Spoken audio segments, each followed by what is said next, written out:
Hello friends, मेरा नाम शिप्रा भटनागर है और आप सभी का मेरे channel Shipra Bhatnagar the book lover में बहुत बहुत स्वागत है। जैसा कि मैं पिछले कुछ सीरीज से एक फाइनेंशियल एजुकेशन के ऊपर बात कर रही हूँ, तो उसी से रिलेटेड एक बहुत अच्छी बुक लाई हूँ जिसका नाम है अमेरिकी राइटर रॉबर्ट टी कियोसाकी, जिन्होंने एक बुक लिखी है रिच डैड पुअर डैड। वो एक बहुत ही अच्छी किताब है जिसमें पैसे की समझ को बहुत अच्छे से बताया गया है। ये हमें अमीरी का शॉर्टकट नहीं बताती है, बट हमें ये बुक सिखाती है कि पैसे कैसे कमाएं और उसकी समझ कैसे विकसित करें। अगर हम पैसे को संभालना सीख जाएंगे तो हमारी आधी प्रॉब्लम तो वैसे भी सॉल्व हो जाएगी, क्योंकि पैसा कमाना और उसको संभालना और उसको इन्वेस्ट करना, री इन्वेस्ट करना अपने आप में एक बहुत ही अच्छा प्रोसेस है जो हमें डे बाई डे अमीर और कामयाब बनाता है। अगर ये एजुकेशन हमें बचपन में काश पढ़ाई जाती, स्कूल कॉलेजेस में ये basic education as a subject की तरह पढ़ाई जाती, तो आज शायद हर कोई अमीर और कामयाब होता और अपनी लाइफ में बहुत ग्रो करता। फ्रेंड्स, अक्सर हम कहते हैं कि हमारे पास पैसा आए तो हम कुछ कहें, बट पैसा कहता है तू कुछ कर तो सही, तभी तो मैं तेरे पास आऊँगा। तो फ्रेंड्स, इसमें हमें फाइनेंशियल एजुकेशन से रिलेटेड बहुत अच्छे बेसिक प्रिंसिपल सिखाए गए हैं। उन्होंने रिश्तों को भी इम्पोर्टेंस दिया, इसलिए इस बुक में उन्होंने अपने दो फादर का जिक्र किया है। एक उनके रिच डैड है, एक उनके पुअर डैड है। जो पुअर डैड हैं वो उनके ओरिजिनल डैड हैं। वो बहुत ज़्यादा एजुकेटेड थे, कॉलेज में लेक्चरार थे, और उसके बाद भी इतने मेहनती होने के बाद भी वो ज़िंदगी भर एक बेसिक चीज़ों के लिए भी स्ट्रगल करते रहे। लेकिन वहीं जो उनके दूसरे डैड हैं, जो उनके दोस्त के फादर हैं, माइक के फादर हैं, वो रिच डैड हैं जिन्होंने उनको अमीर बनना सिखाया, अमीर होना सिखाया और अमीर मेंटेन रहना सिखाया। तो फाइनेंशियल एजुकेशन उनको उन फादर से मिली, इसलिए वो उनकी भी बहुत रिस्पेक्ट करते हैं। दोनों ही फादर उनको बहुत ज़्यादा प्यार करते थे और उनकी बहुत उनको मानते थे, इसलिए उन्होंने अपने दोनों ही पिता को बहुत ज़्यादा इम्पोर्टेंस दी है। लेकिन हम उनके दोनों पिता के माध्यम से कुछ लेसन सीख सकते हैं। ओवरऑल इस बुक में 18 चैप्टर्स हैं, लेकिन उन्होंने 6 बेसिक प्रिंसिपल्स के थ्रू ही हमें इस पूरी बुक को समझाया है। रॉबर्ट टी कियोसाकी ने एक अपनी बचपन की स्टोरी शेयर करी है कि जब वो 9 साल के थे, छोटे थे, तो उन्होंने एक बार अपने पुअर डैड यानी अपने ओरिजिनल डैड से पूछा कि पापा, मैं हम लोग अमीर क्यों नहीं हैं, हम अमीर कैसे बन सकते हैं। तो पापा ने पूछा कि आप अमीर क्यों बनना चाहते हो। तो उस बच्चे ने कहा क्योंकि मेरी क्लास के बच्चे और उनके पेरेंट्स हमें गरीब मानते हैं और हमें गरीब समझते हैं। उनको लगता है कि हम अमीर नहीं हैं और ये बात मुझे अच्छी नहीं लगी। तो उनके पापा ने कहा कि बेटा, अगर अमीर आपको बनना है तो आपको अपने दिमाग का यूज करना पड़ेगा, कि आपको पैसा बनाना सीखना होगा। तो रॉबर्ट ने पूछा पैसा कैसे बनाते हैं। तो पापा ने कहा दिमाग से। और इसके बाद वो अपना चश्मा पहनकर अपना न्यूज़पेपर पढ़ने लग गए, कि उसका सीधा सा मतलब था कि इसके आगे अब आप मुझसे खुद मत पूछो, क्योंकि इसके आगे मुझे नहीं पता। तो ऐसे ही जब उनके मन में आया कि पैसा बनाना सीखना चाहिए, तो उनको स्कूल के किसी प्रोजेक्ट से बहुत हेल्प मिली, जिससे उन्होंने कुछ सिक्के बनाए, अपने दोस्त के साथ मिलकर उसको पार्टनरशिप में शामिल किया और अपने पापा के गैराज में ही उन्होंने सिक्के बनाए। वहाँ पर उसके दोनों फादर उपस्थित थे और उन्होंने बताया, उस दिन उसको समझाया कि ये बेटा गैर कानूनी है, कानूनी और गैर कानूनी में फ़र्क समझाया। इस तरीके से कोई भी सिक्के नहीं बना सकता, कोई भी नोट नहीं छाप सकता है, वो गवर्नमेंट के हाथ में होता है, वो काम उन्हीं को ही करना होता है। तो उन्होंने पूछा फिर अमीर और कामयाब कैसे बने। तो उनके जो पुअर डैड थे उन्होंने कहा कि वो मैं तुम्हें नहीं सिखा सकता। उसने पूछा क्यों, क्योंकि पापा ने कहा कि वो मेरा काम नहीं है, लेकिन तुम माइक के फादर से सीख सकते हो क्योंकि वो पैसा बनाना जानते हैं। और उन्होंने फिर उनको अपना गुरु बनाया और इस तरीके से, बट उन्होंने एक कंडीशन रखी माइक के फादर ने, जो उनके रिच डैड हैं, कि मैं तुम्हें पैसा बनाना सिखाऊंगा, अमीर कामयाबी के सारे गुण सिखाऊंगा, लेकिन मैं तुम्हें कोई लेक्चर दे के नहीं सिखाऊंगा, तुमको मेरे साथ काम करना होगा और इस तरीके से मैं तुम्हें प्रैक्टिकल नॉलेज देते हुए अमीर बनना सिखाऊंगा। इस बात पर दोनों बच्चे एग्री हो गए और ये डिसाइड हुआ कि सैटरडे को 3 घंटे वो 30 सेंट्स पर उनके लिए काम करने लगे। एक स्टोर में साफ सफाई का काम था जो वो बहुत अच्छे से करने लगे। लेकिन उसके लिए उनको अपने बेसबॉल और अपने स्पोर्ट्स की कुर्बानी देनी पड़ी, क्योंकि सैटरडे उनका फंडे होता था जिसपे वो मस्ती करते थे, बट उन 3 घंटे में उन बच्चों को काम करना पड़ता था और सिर्फ 30 सेंट्स के लिए वो काम करते गए। एक बार क्या हुआ, काफ़ी दिन हो गए थे, 30 सेंट्स बहुत ज़्यादा कम थे और उन बच्चों को अपने इवन पॉकेट मनी के लिए भी पूरे नहीं पड़ रहे थे। तो वो माइक के फादर से गुस्सा हो गए और वो उनके पास गए और माइक भी रोते रोते बोला कि पापा, आप हमारा शोषण कर रहे हैं, आप इतना कम हमें पैसा देते हैं, इतना कम वेतन देते हैं, सब आपको लालची और बुरा इंसान समझते हैं।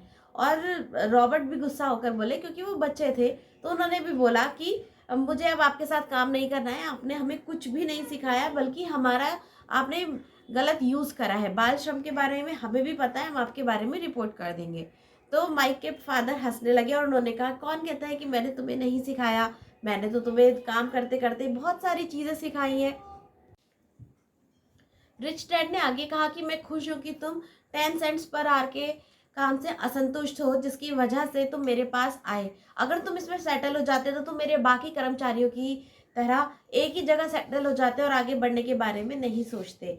इसी तरीके से मेरे बाकी कर्मचारी भी हैं जो कि बहुत ज़्यादा टैलेंटेड है, बट क्योंकि वो एक वेतन पे फिक्स हो गए हैं, उनका जो डर है उन पर हावी हो चुका है और इसके कारण वो आगे तरक्की के बारे में नहीं सोच पाते। तो अगर सच में अमीर और कामयाब बनना चाहते हो तो मैं तुम्हें सिखाने के लिए तैयार हूँ, क्या तुम सीखने के लिए तैयार हो? तो रॉबर्ट कहते हैं, हाँ हम बिल्कुल रेडी हैं। और वो चुपचाप वो कहते हैं, ठीक है, तो जैसे काम कर रहे थे वैसे ही करते रहो, लेकिन इस बार मैं तुम्हें कोई वेतन नहीं दूंगा और जैसा चल रहा था वैसे ही होने दो। अब वो बच्चे 3 हफ्ते तक बिना किसी वेतन के, अब उनको 30 सेंट्स भी नहीं मिलते थे और वो काम करते गए करते गए करते गए। एक दिन रिच डैड उनके पास आते हैं, उनको मेहनत को देख के खुश होके कहते हैं, अरे वाह, तुम लोग तो बहुत मेहनती बच्चे हो, बहुत अच्छे से काम कर रहे हो। अब तक उन्हें काम करना भी आ गया था और वो काम उनको आसान भी लगने लगा था। तो उन्होंने कहा, तुम तो बहुत अच्छे बच्चे हो, चलो मैं एक काम करता हूँ, तुम्हारी जो तनख्वाह है वो $1 कर देता हूँ। बच्चे चुप रहे, उन्होंने कुछ भी नहीं बोला। उसके बाद बोले, नहीं नहीं कम लग रहा है, तो मैं $2 कर देता हूँ। बच्चे उसके बाद भी शांत थे और उन्होंने कहा, अच्छा चलो मैं $5 कर देता हूँ।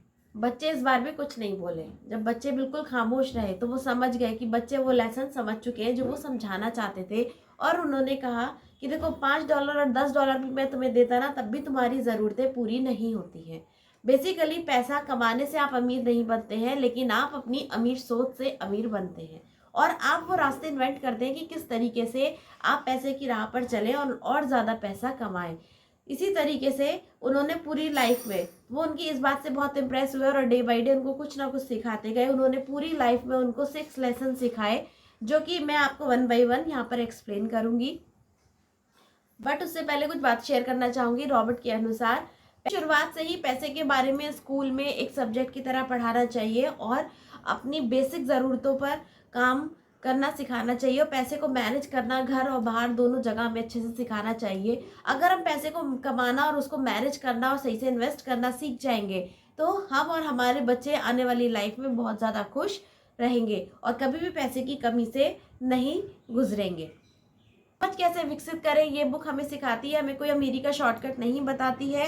पैसों के प्रति जिम्मेदारी हम कैसे निभाएं और किस तरीके से अमीर बने, यही इस बुक का उद्देश्य है। तो आइए उन बेसिक 6 प्रिंसिपल के ऊपर बात करते हैं जो उनके फादर ने उनको, रिच डैड ने उनको समझाए थे। उन्होंने 9 साल की उम्र में ही ये डिसाइड कर लिया था कि मुझे अपने रिच डैड की फादर को फॉलो करना है, कि हमें लाइफ में चूज़ करना बहुत इंपॉर्टेंट है कि हम किसकी बात सुने और किसकी नहीं सुने।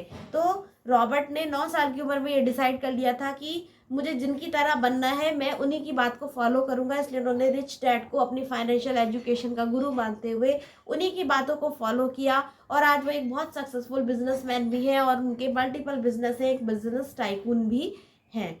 और उन्होंने बहुत अच्छी बुक लिखी है जिसका पढ़कर लाखों लोगों ने अपनी लाइफ में बहुत सारा चेंज किया है। तो ये डिसाइड करना भी बहुत ज़रूरी है कि हमें किसको सुनना है और किसको नहीं सुनना है। तो ठीक है, अब हम आते हैं बेसिक 6 प्रिंसिपल्स पर। सबसे पहले उन्होंने सिखाया, अमीर लोग पैसे के लिए काम नहीं करते बल्कि पैसा उनके लिए काम करता है। इसका मतलब सीधा सा है कि बचपन से हमें सिखाया जाता है कि खूब मेहनत से पढ़ो लिखो आगे बढ़ो ताकि एक अच्छी नौकरी मिल जाए।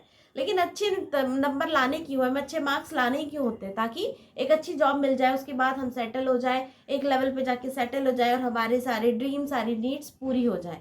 लेकिन होता क्या है कि समय के साथ जब हमें एक अच्छी जॉब भी मिल जाती है, हमारी लायबिलिटी रिस्पॉन्सिबिलिटी बढ़ती चली जाती है और हम ग्रो करने की बजाय और डीमोटिवेटेड होते चले जाते हैं, क्योंकि हमारी समय के साथ ज़रूरतें भी बढ़ने लगती हैं और जितना हम कमा रहे होते हैं तो उससे भी हम संतुष्ट नहीं होते।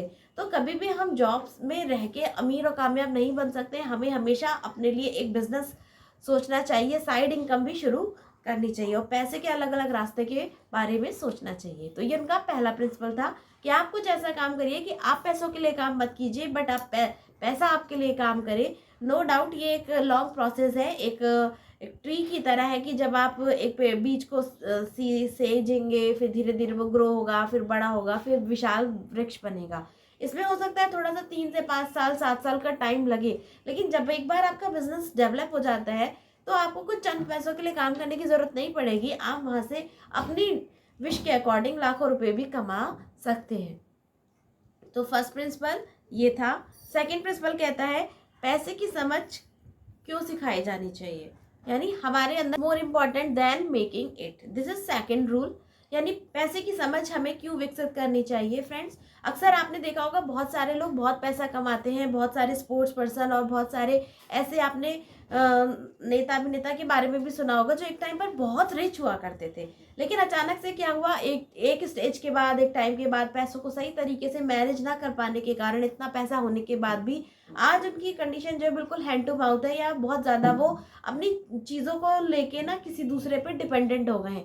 तो फ्रेंड्स, पैसा कमाना और उसको बचाना और उसको इन्वेस्ट करना एक अलग इंपॉर्टेंट लेसन है। तो हमें पैसे को सही से संभालना भी आना चाहिए, और अपने पैसे को किस तरीके से वाइजली इन्वेस्ट किया जाए ये भी हमें बचपन से ही सिखाया जाना चाहिए। थर्ड पॉइंट हमारा आता है in your business along with your job, यानी अपनी जॉब के साथ एक ऐसा बिजनेस, पार्ट टाइम बिजनेस ऐसा बिल्ड कीजिए जिसके थ्रू आपके पास मनी की कभी भी कमी ना हो। यानी कि अपने काम पर ध्यान दो और अपने काम से काम रखो।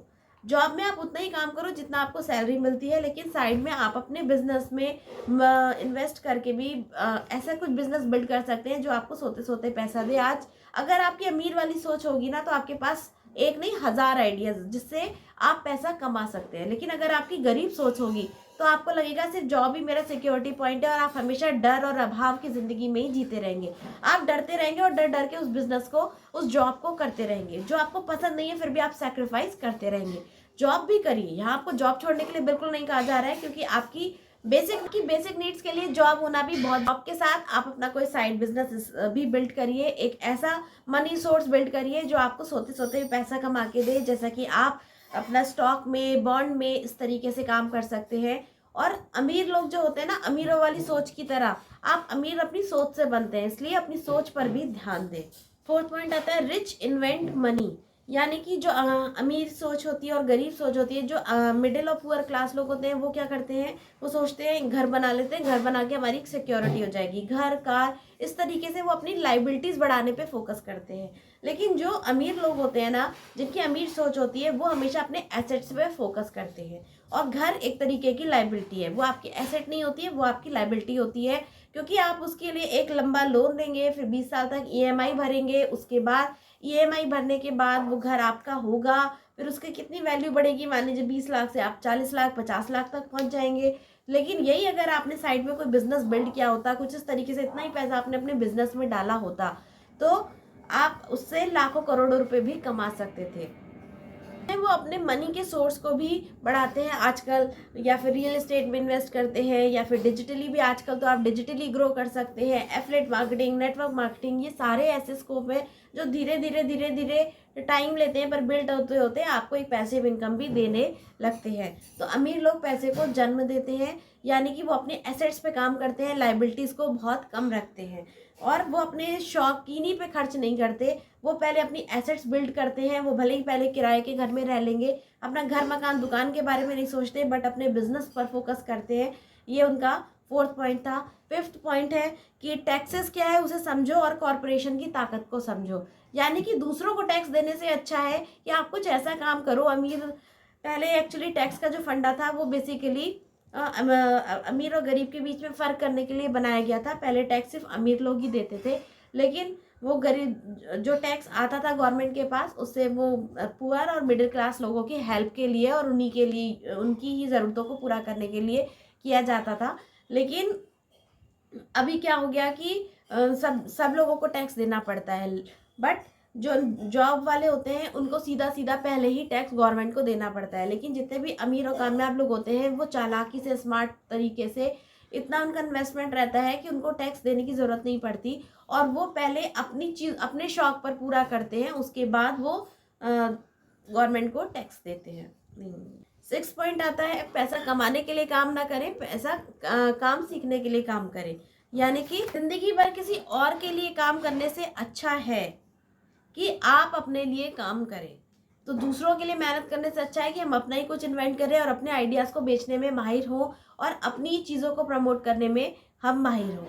तभी हम अमीर और कामयाब बनेंगे। और बेसिकली 100 बात की एक बात, अमीर हम अपनी सोच से बनते हैं, तो हमारी सोच अमीरों वाली होनी चाहिए। उसके थ्रू हमें आइडियाज़ मिलते हैं और हम धीरे धीरे अपॉर्चुनिटीज़ ट्राई करते हैं और आगे बढ़ते चले जाते हैं। 6 पॉइंट हैं वो आइदर और में जीते, या तो ये या वो, या तो जॉब या बिजनेस। लेकिन जो अमीर लोग होते हैं वो उनको दोनों चाहिए। वो कहते हैं मुझे तो अमीरी भी चाहिए, मुझे पैसा भी चाहिए, मुझे हेल्थ भी चाहिए, मुझे वेल्थ भी चाहिए, मुझे इंजॉयमेंट भी चाहिए, मुझे बिजनेस भी चाहिए, मुझे मस्ती भी चाहिए, मुझे सब कुछ चाहिए। तो फ्रेंड्स, इस तरीके से आप इन पॉइंट्स को अपने ऊपर अप्लाई कीजिए। किसी भी डर के या अभाव के, एक बेसिक सैलरी से आप संतुष्ट मत होइए। अपने लिए इनकम के नए सोर्स को इन्वेंट कीजिए, क्योंकि आज करने के लिए बहुत कुछ है। अगर आपकी सोच अमीरों वाली है तो आपको आइडियाज़ भी आने लगेंगे कि किस तरीके से हम अपने पैसे को बहुत ज़्यादा बढ़ा सकते हैं, उसको कहीं सही तरीके से रीयूज़ कर सकते हैं, इन्वेस्ट कर सकते हैं और पैसे को अपने काम पर लगा सकते हैं, ताकि पैसा हमारे लिए काम करे, हम पैसे के लिए काम नहीं करें और अपनी लाइफ को हम ज़्यादा अच्छे से एंजॉय कर सकते हैं। इसी के साथ आई होप आपको, और अपने ऐसे अपनी लाइबिलिटी से ज़्यादा एसेट्स पे फोकस कीजिए, अपने इनकम से ज़्यादा एक्सपेंड पे। एक ये एक्सरसाइज आप डेली करिए, एक अपना इनकम में इनकम फ्लो लिखिए और एक साइड में आप एक्सपेंड फ्लो लिखिए, तो आपको समझ आ जाएगा कि कितना पैसा आप कमा रहे हैं और कितना पैसा आपका वेस्ट में जा रहा है या एक्सपेंड हो रहा है। तो इस तरीके से अपने खर्चों को थोड़ा सा मैनेज करिए, थोड़ा सा कंट्रोल करिए और पैसे को बचाते हुए उसको री इन्वेस्ट करते हुए आप और ज़्यादा अमीर और कामयाब बन सकते हैं। आई होप आपको मेरी बुक समरी अच्छी लगी होगी। अगर आप भी इसी तरह के बुक पढ़ना चाहते हैं तो आप अमेज़ॉन से ले सकते हैं, लिंक डिस्क्रिप्शन में है। और अगर ऑडियो बुक पढ़ना चाहते हैं तो आप कुको FM डाउनलोड कर सकते हैं, जिसमें आपको लाखों बुक्स की ऑडियो बुक समरी सब कुछ मिलेगा। मुझे भी उस बुक रहिए, मस्त रहिए, आगे बढ़ते रहिए। Good bye.